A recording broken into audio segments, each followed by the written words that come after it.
ನನ್ನ ಫೋನ್ ಅಲ್ಲಿ ಲಾಕೆ ಇಲ್ಲ ಗೊತ್ತಾ ನೋಡಿ, ನನ್ನ ಫೋನ್ ಲಾಕೆ ಇಲ್ಲ ನೋಡಿ. ನಾನು ಅವೆಲ್ಲ ಏನು ಇಟ್ಕೊಳ್ಳೋದೇ ಇಲ್ಲ, ಅವರು ಇಲ್ಲೇ ಪಕ್ಕದ ಹಳ್ಳಿ ಕುರಿ ಮೇಯಿಸ್ಕೊಂಡವ್ರೆ. ಏನಿಲ್ಲ ನಿಜ ಸತ್ಯ ಸುಳ್ಳು ಹೇಳ್ತಾ ಇಲ್ಲ ನಾನು, ಅದಾದ್ಮೇಲೆ ಡ್ರೋನ್ ಪ್ರಥಮ್ ಅಂತ ಒಂದು ಸಿನಿಮಾ ಮಾಡ್ತಾ ಇದ್ದೀನಿ. ಡ್ರೋನ್ ಪ್ರಥಮ್ ಅಂತ ಹೇಳಲಿಕ್ಕೆ ಇಷ್ಟಪಡ್ತೀನಿ, ಅದೆಲ್ಲ ಮುಂದಕ್ಕೆ ಹೇಳ್ತೀನಿ. ನಿಮ್ಮ ಸಿನಿಮಾ ಜೋಗಿ ಫಿಲಂ ಎಷ್ಟು ಟಿಕೆಟ್ ಸೇಲ್ ಆಗಿದೆಯೋ ಅದು ನನ್ನ ಸಿನಿಮಾ ಕಲೆಕ್ಷನ್ ಆಗಿಲ್ಲ. ಟಚ್ ಅಪ್ ಮಾಡೋರು, ಫೇಸ್ ಮೇಕಪ್ ಮಾಡೋರು, ಅವ್ನು ಅಷ್ಟೊಂದು ಒಬ್ಬ, ಅವ್ನ ಬಟ್ಟೆ ಹಾಕಕ್ಕೊಬ್ಬ, ಅವ್ರು ತೆಗಿಯಕ್ ಒಬ್ಬ, ಬೀಚಕ್ ಒಬ್ಬ, ಅವ್ರು ಮೈಸಾಕಕ್ಕೆ ಇನ್ನೊಬ್ಬ. ಸೊ ಅಂತವನ್ನೆಲ್ಲ ಜನ ಬರ್ತಾರೆ. ಅವ್ನು ಕೊಡೋ ಅಟ್ಲೀಸ್ಟ್ ಮೇಕಪ್ ದುಡ್ಡ ನನಗೆ ಬಟ್ಟೆ ತುಂಬಿಡ್ತಾ ಇರೋದು. ಅವ್ರ ಜೊತೆ ಸಿನಿಮಾ ಕಲಿಯೋಕೆ ಅವಕಾಶ ಸಿಕ್ಕಿದ್ರೆ ಐ ಆಮ್ ವೆರಿ ಗ್ಲಾಡ್, ತುಂಬಾ ಖುಷಿ ಇದೆ. ಸೊ ಇದು ನಾನು ಸಿನಿಮಾ ಪ್ರೊಡಕ್ಷನ್ ಮಾಡ್ಲಿಕ್ಕೆ ಶುರುವಾದ ಹಿನ್ನೆಲೆ. ಯಾರು ಗೊತ್ತಿಲ್ಲ, ಅಣ್ಣ ಅಂತ ಹೇಳೋದಲ್ಲಿ ಗಂಡಸೆ, ಅದಂತೂ ಗೊತ್ತಾಗಬೇಕು. ಹಾಯ್ ಐ ಮೀನ್ ನಾಡು ನಾವೆಲ್ಲ ಇಲ್ಲ. ನಿಮ್ಗೊಂದು ವಿಷಯ ಗೊತ್ತಾ, ನನ್ನ ಫೋನ್ ಅಲ್ಲಿ ಲಾಕೆ ಇಲ್ಲ ಗೊತ್ತಾ ನೋಡಿ, ನನ್ನ ಫೋನ್ ಲಾಕೆ ಇಲ್ಲ ನೋಡಿ. ನಾನು ಅವೆಲ್ಲ ಏನು ಇಟ್ಕೊಳ್ಳೋದೇ ಇಲ್ಲ. ಯಾಕೆಂದ್ರೆ ನನ್ನ ಫೋನ್ ಅಲ್ಲಿ ಯಾವ ಆ್ಯಪ್ ಇಲ್ಲ. ಒಂದು ಟ್ವಿಟರ್ ಐತೆ, ಫೇಸ್ಬುಕ್ ಐತೆ, ಇನ್ಸ್ಟಾಗ್ರಾಮ್ ಐತೆ. ಅದ್ಬಿಟ್ಟು ನೀವೆಲ್ಲ ಲಾಕ್ ಮಾಡಿಕತ್ತಿಲ್ಲ, ಬರ್ಬೇಕಾದ್ರೆ ಒಬ್ಬ ಫೋಟೋ ತೆಗಿಯಕ್ಕೆ 5 ಲಾಕ್ ಮಾಡಿಕೊಂಡಿದ್ದ ಅಂತ ಏನ್ ಮಾಡಿದೆ ಫೋನ್ ಅಲ್ಲಿ ಇದೆ.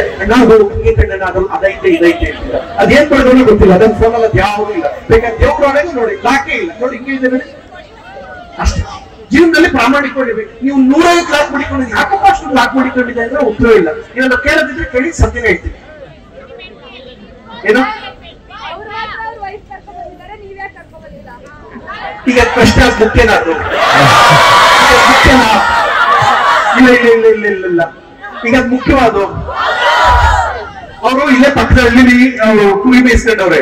ಏನಿಲ್ಲ ನಿಜ ಸತ್ಯ ಸುಳ್ಳು ಹೇಳ್ತಾ ಇಲ್ಲ ನಾನು. ಏನು ಅಂದ್ರೆ, ನಾನು ಲಾಸ್ಟ್ ವೀಕ್ ಫಾರಿನ್ ಹೋಗಿದ್ದೆ. ನನ್ನ ಸಿನಿಮಾ ನಟಭಯಂಕರಗೆ ಗ್ಲೋಬಲ್ ಅಚೀವರ್ ಅವಾರ್ಡ್ ಬಂತು. ಅಲ್ಲಿ ಮುಗಿಸ್ಕೊಂಡು ನ್ಯೂಸ್ 18 ಶೋ ಮುಗಿಸ್ಕೊಂಡು ಜೋರಾಗಿ ಚಪ್ಪಾಳೆ ಹೊಡೆದ್ರು. ಏನ್ ಮಾಡ್ತಾ ಇದ್ದಾರೆ, ಯಾವಾಗ ಅದು ಮುಗಿಸ್ಕೊಂಡು ಇದಕ್ಕೆ ಹೋಗಿದ್ದೆ ನಾನು. ಚಿಕ್ಕಮಗಳೂರು 3 days ಇತ್ತು, ಒಂದು ಪ್ರೋಗ್ರಾಮ್ ಇತ್ತು. ಅದ್ ಮುಗಿಸ್ಕೊಂಡು ಬೆಂಗಳೂರಿಗೆ ನಾಳೆ ಇವಾಗ ಕಟಿಂಗ್ ಮಾಡಿಸ್ಕೊಂಡು ಹೊಸ ಫಿಲಂ ನಾಡಿದ್ದು ನೋ ಕುಕೇನ್ ಅಂತ. ಆ ಫಿಲಂ ಮುಹೂರ್ತ, ಡ್ರಗ್ ಮಾಫಿಯಾ ಭಾರತದಲ್ಲಿ ಇರಬಾರ್ದು ಒಂದು ಕುರಿತಾದ ಸಿನಿಮಾ ಮುಹೂರ್ತ. ಅದಾದ್ಮೇಲೆ ಡ್ರೋನ್ ಪ್ರಥಮ್ ಅಂತ ಒಂದು ಸಿನಿಮಾ ಮಾಡ್ತಾ ಇದ್ದೀನಿ. ಡ್ರೋನ್ ಪ್ರಥಮ್ ಅಂತ ಹೇಳಲಿಕ್ಕೆ ಇಷ್ಟಪಡ್ತೀನಿ, ಅದೆಲ್ಲ ಮುಂದಕ್ಕೆ ಹೇಳ್ತೀನಿ. ಈಗ ಫಸ್ಟ್ ಕರ್ನಾಟಕದಲ್ಲಿ ರಿಲೀಸ್ ಆಗ್ತಾ ಇದೆ, ಅದ್ರ ಬಗ್ಗೆ ಪ್ಲಾನ್ ಮಾಡ್ತಾ ಇದ್ದೀನಿ. ನನಗೆ ಒಂದು ಅವಕಾಶ ಅಣ್ಣ ಹೇಳಿದ್ದಾರೆ, ಅಣ್ಣನ ಜೊತೆ ನೆಕ್ಸ್ಟ್ ಸಿನಿಮಾ ಮಾಡುವಂತ ಕಲಿಯುವಂತ ಅವಕಾಶ ಇರ್ತದೆ. ನಾನು ಹ್ಯಾಪಿಯೆಸ್ಟ್ ಪರ್ಸನ್ ಅನ್ನ, ತುಂಬಾ ಖುಷಿ ಆಯ್ತು. ಯಾಕೆಂದ್ರೆ ನಿಮ್ಮನ್ನ ಜನ ಥಿಯೇಟರ್ ನೋಡಿ ಮೆಚ್ಕೊಂಡಿದ್ದಾರೆ. ಈಗಿನವರೆಲ್ಲ ಯೂಟ್ಯೂಬ್, ಡಿಜಿಟಲ್. ನಿಮ್ಮ ಸಿನಿಮಾ ಜೋಗಿ ಫಿಲಂ ಎಷ್ಟು ಟಿಕೆಟ್ ಸೇಲ್ ಆಗಿದೆಯೋ ಅದು ನನ್ನ ಸಿನಿಮಾ ಕಲೆಕ್ಷನ್ ಆಗಿಲ್ಲ. ಅದಷ್ಟು ದೊಡ್ಡ ವ್ಯಕ್ತಿ ನೀವು, ಅಷ್ಟು ದೊಡ್ಡ ಸಿನಿಮಾ ಮಾಡಿದೀರಾ. ನನಗೆ ನೀವು ಹೆಮ್ಮೆ. ಸಾಧ್ಯ ಆದ್ರೆ ಡೆಫಿನೆಟ್ಲಿ ಈ ಸಿನಿಮಾ ಮಾಡೋ ಪ್ರಯತ್ನ ಮಾಡ್ತೀನಿ. ನಾನಿಂದ ಪ್ರಾಮಾಣಿಕವಾಗಿ ಕೇಳ್ಕೊತೀನಿ. ಯಾಕೆಂದ್ರೆ ಸೀರಿಯಸ್ಲಿ ನನಗೆ ಏನಂದ್ರೆ, ನನ್ನ ಸಿನಿಮಾ ನೋಡಿ ನಟಭಯಂಕರ್ ಎಲ್ಲಾ ಹಿರಿಯ ಕಲಾವಿದರು, ಶೋಭರಾಜು, ಸಾಯಿ ಕುಮಾರ್, ಕುರಿ ಪ್ರತಾಪ್, ಮಜಾ ಟಾಕೀಸ್, ಪವನ್ ಶಂಕರ್ ಅಶ್ವಥ್, ಓಂ ಪ್ರಕಾಶ್ ಎಲ್ಲರೂ ಇದ್ದಾರೆ. ಯಾಕೆ ಅಂತ ಹೇಳಿದ್ರೆ, ನಿಮ್ಗೊಂದು ಘಟನೆ ಹೇಳ್ತೀನಿ. ನನ್ನ ಸಿನಿಮಾದಲ್ಲಿ ಎಲ್ಲಾ ಹಿರಿಯ ಕಲಾವಿದರ ಜೊತೆ ನನ್ನ ಸಿನಿಮಾ ಮಾಡಿದೆ ಅಂತ ಹೇಳಲ್ಲ, ಸಿನಿಮಾ ಕಲಿತೆ ಅಂತ ಹೇಳಕ್ ಇಷ್ಟಪಡ್ತೀನಿ. ನಾನು ಇದು ಹೆಸರು ಹೇಳಲ್ಲ, ಈ ಘಟನೆ ಹೇಳ್ತೀನಿ. ಇದು ಹಾಕೋದು ಬಿಡುದು ನಿಮ್ಗೆ ಹೆಂಗ್ ಅನ್ಸುತ್ತೆ ಅದ್ರ ಮೇಲೆ ನೀವು ಯೋಚನೆ ಮಾಡಿ. ನಾನು ಆದಿಸರಿಗೆ ಗೊತ್ತಿಲ್ಲದೆ ಇರೋದ್ರಿಂದ ಈ ವಿಷಯ ಹೇಳ್ತೀನಿ. ಕೆಲವು ದಿನಗಳ ಹಿಂದೆ, ಕ್ಷಮಿಸಿ ಕೆಲವು ತಿಂಗಳ ಹಿಂದೆ ಒಂದು ಕಾರ್ಯಕ್ರಮಕ್ಕೆ ಇದೇ ತರ ಕಾರ್ಯಕ್ರಮ ಬಂದಿದೆ. ನನ್ನ ಹೆಸರು ಹೇಳಲ್ಲ. ಕನ್ನಡದ ಒಬ್ಬ ದೊಡ್ಡ ಸ್ಟಾರ್ ಅಂದ್ರೆ ನನ್ನ ಹೆಸರು ಹೇಳಲ್ಲ. ಅವರು 80, 90, 2000 ದಶಕದ ಸ್ಟಾರ್ ಯಾರು ಬೇಕಾದ್ರೂ ಆಗಿರ್ಬೋದು. ಏಜ್ ಆಗಿದೆ, ನನ್ನ ಹೆಸರು ಹೇಳಲ್ಲ. ಸೊ ಹಿಂದೆ ಕೂತಿದ್ರು, ಹಿಂದ್ಗಡೆಯಿಂದ ಬಂದೆ ನಾನು. ಹಿಂದ್ಗಡೆಯಿಂದ ಬಂದ ತಕ್ಷಣ ಹಿಂದ್ಗಡೆಯಿಂದ ಈಗ ಆದಿ ಲೋಕೇಶ್ ಸರ್ ಹೆಂಗ್ ಹಿಡಿದ ಹಂಗೆ ಹಿಂದ್ಗಡೆ ಕರ್ಕೊಂಡೆ. ಸರ್ ಹಾಯ್ ಸರ್ ಅಂತ ಹೇಳಿದೆ. ಆಗ ಅವ್ರ ಮಾತು ಹೇಳಿದ್ರು, ಓಹ್ ಪ್ರಥಮ್ ಹೇಗಿದ್ಯಪ್ಪ ಅಂದ್ರು. ಎಸ್ ಬಾಸ್ ಚೆನ್ನಾಗಿದೆ ಸರ್, ನೀವ್ ಹೇಗಿದ್ದೀರಿ ಸರ್ ಅಂತ. ಇನ್ನು ಈ ದೇಹ ಬದುಕಿದೆ, ಉಸಿರಾಡ್ತಾ ಇದೀನಿ. ಸರ್ ಯಾಕೆ ಸರ್ ಏನಾಯ್ತು ಸರ್, ಹೇಳಪ್ಪ ಏನ್ ವಿಷಯ, ಹೇಗಿದ್ಯಾ? ಅವ್ರು ಹೇಳ್ಬೇಕಾದ್ರೆ ಒಂದು ನೋವು, ಅಸಮಾಧಾನ ಅವ್ರ ಮಾತಲ್ಲಿ. ನಾನೇನಾದ್ರು ತಪ್ಪು ಮಾಡಿದೀನಿ ಅನ್ನೋ ಪ್ರೀತಿ ನನಗೆ ಕಾಣಕ್ ಶುರು ಆಯ್ತು. ನನ್ಗೆ ಯಾರು ಬೈದ್ರೆ ಬಹಳ ಪ್ರೀತಿನ ಸ್ವೀಕರಿಸ್ತೀನಿ, ಯಾಕಂದ್ರೆ ನನ್ನ ತಪ್ಪನ್ನ ಎತ್ಕೊಡ್ತಾ ಇದಾರೆ ಅಂತ. ಅವ್ರು ಹಂಗೆ ಇಲ್ಲ, ಹಾ ಹೇಳಪ್ಪ ಏನ್ ವಿಷಯ ಸರ್, ಏನಾಯ್ತು ಹೇಳಿ ಬಸ್, ಏನಾಯ್ತು? ಪ್ರಥಮ್, ನಾನು 90s ಇಂದ ಸಿನಿಮಾ ಮಾಡ್ಕೊಂಡು 80s 90s ಇಂದ ಸಿನಿಮಾ ಮಾಡ್ಕೊಂಡ್ ಬರ್ತಾ ಇದ್ದೀನಿ. ಆಗೆಲ್ಲ ಒಂದು ಸಿನಿಮಾ ಶುರು ಆಯ್ತು ಅಂದ್ರೆ, ಪ್ರೊಡಕ್ಷನ್ ಸಿನಿಮಾ ಶುರು ಆಯ್ತು ಅಂದ್ರೆ 16 ವರ್ಷಗಳು, ಸಾರಿ ವರ್ಷಾಂತ ಕೆಲಸಗಳು ಸಿಗೋದು. ಆ ಸಿನಿಮಾ ಶುರು ಆಯ್ತು, ನೀನ್ ಆದ್ರಿಂದ ನಾನು ಕೆಲಸ ಬಿಡಪ್ಪ, ನಾನು ಆರಾಮಾಗಿ ಬದುಕೋದು, ನನ್ನ ಕುಟುಂಬ ನಡ್ಸ್ಕೊಂಡು ಹೋಗ್ಬೋದು ಅಂತ. ನಾವು ಆ ಕಾಲದಿಂದ ಅಣ್ಣವ್ರ ಕಾಲದಿಂದ ಎಲ್ಲಾ ಕಾಲದಿಂದ ಸಿನಿಮಾ ಮಾಡ್ಕೊಂಡ್ ಬಂದಿದ್ದೀವಿ. ಈಗ ಪ್ಯಾನ್ ಇಂಡಿಯಾನ ಭ್ರಮೆಗೆ ಹೊರಟೋಗಿದ್ದೀರಾ.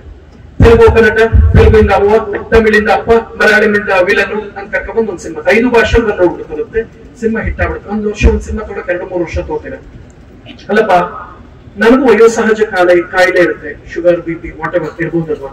ಎಲ್ಲ ಅವ್ರು ಕೊಡುವಂತದ್ದು. ಅಲ್ಲಿಂದ ಹೇರ್ ಸ್ಟೈಲ್ ಇಷ್ಟು ಕಟ್ ಮಾಡೋ ತಲೆಬಾಚು ಸಹಿತ ಮಲಯಾಳಂ ತೆಲುಗಿಂದ ಕರ್ಕೊಂಡ್ ಬರ್ತಾರೆ. ಅವನೊಬ್ಬ ಬರ್ತಾನೆ, ನಟ ಬರ್ತಾನೆ ಅಂತ ಹೇಳಿದ್ರೆ 12 ಜನ ಬರ್ತಾರೆ ಅವನ ಜೊತೆ ಅಸ್ಟೆಂಟ್ಸ್.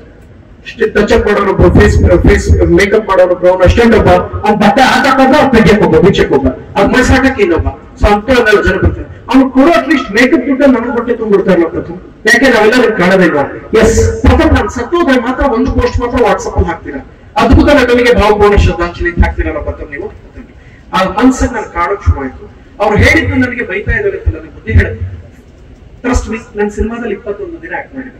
ನನಗೊಂದು ಖುಷಿ ಏನಂದ್ರೆ ಅಂತ ಹಿರಿಯ ಕಲಾವಿದ ಸಿನಿಮಾ ಮಾಡಿದೀನಿ ಅಂತ ಹೇಳಿಲ್ಲ, ಸಿನಿಮಾ ಕಲ್ತಿದ್ದೀನಿ ಅಂತ ಹೇಳ್ತಾ ಇದ್ದೀನಿ. ತುಂಬಾ ಖುಷಿ ಇದೆ. ನಾನು ಆಗುವಷ್ಟು ಶಕ್ತಿಯಿಂದ ಸಿನಿಮಾ ಪ್ರಯತ್ನ ಮಾಡ್ತಾ ಇದ್ದೀನಿ. ಜನ ಒಪ್ಕೊಳ್ತಾರೋ ಬಿಡ್ತಾರೋ ಗೊತ್ತಿಲ್ಲ. ಇವ್ರ ತರ ಥಿಯೇಟರ್ ಅಲ್ಲಿ ನಾನು ಒಪ್ಕೊಂಡಿಲ್ಲ. ಇವ್ರನ್ನ ಥಿಯೇಟರ್ ಅಲ್ಲಿ ನೋಡಕ್ ಫೋರ್ಸ್ಫುಲ್ ಆಗೋಯ್ತು, ಸಂತೋಷ. ನಾನಾ ಪ್ರಯತ್ನ ಅಂತೂ ಮಾಡ್ತಾನೆ. ಈ ವಿಷಯ ನನ್ ಮನಸ್ಸು ಕಾಣಕ್ ಶುರು ಆಯ್ತು. From that day I started production. ಈ ಮಾತು ನೋಡ್ತಿಲ್ಲ, ನನ್ ನೋವಾಯ್ತು, ನಾನು ಸಿನಿಮಾ ಮಾಡ್ಲೇಬೇಕು ಅಂತ. ನಾನು 2-3 ದಿನ ಯಾವ್ದೋ college first event what ever ಇದು ಬಂದ್ರೆ ಸಾಕು. ಎಷ್ಟೋ ಜನ ಹೇಳ್ತಾರೆ ಪ್ರಥಮ್ ನೀನ್ 27 ದಿನ ರೆಸ್ಟ್ ಮಾಡೋ, 2-3 ದಿನ ಇವೆಲ್ಲ ಯಾಕ್ಬೇಕು ಅಂತ. ನಾನು ಅವೆಲ್ಲ ತಗೊಳ್ಳೆ. ಜೀವನದಲ್ಲಿ ತುಂಬಾ ಸೊನ್ನೆಯಿಂದ ಬಂದೆ, ಒಂದು ರಿಸ್ಕ್ ತಗೊಂಡೆ, ಚಾಲೆಂಜ್ ತಗೊಂಡೆ, ನಟಬೇಕಾಯ್ತು.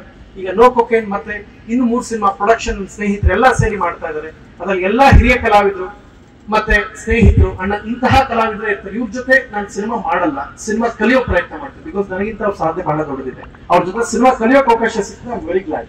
ತುಂಬಾ ಖುಷಿ ಇದೆ. ಸೊ ಇದು ನಾನು ಸಿನಿಮಾ ಪ್ರೊಡಕ್ಷನ್ ಮಾಡ್ಲಿಕ್ಕೆ ಶುರುವಾದ ಹಿನ್ನೆಲೆ.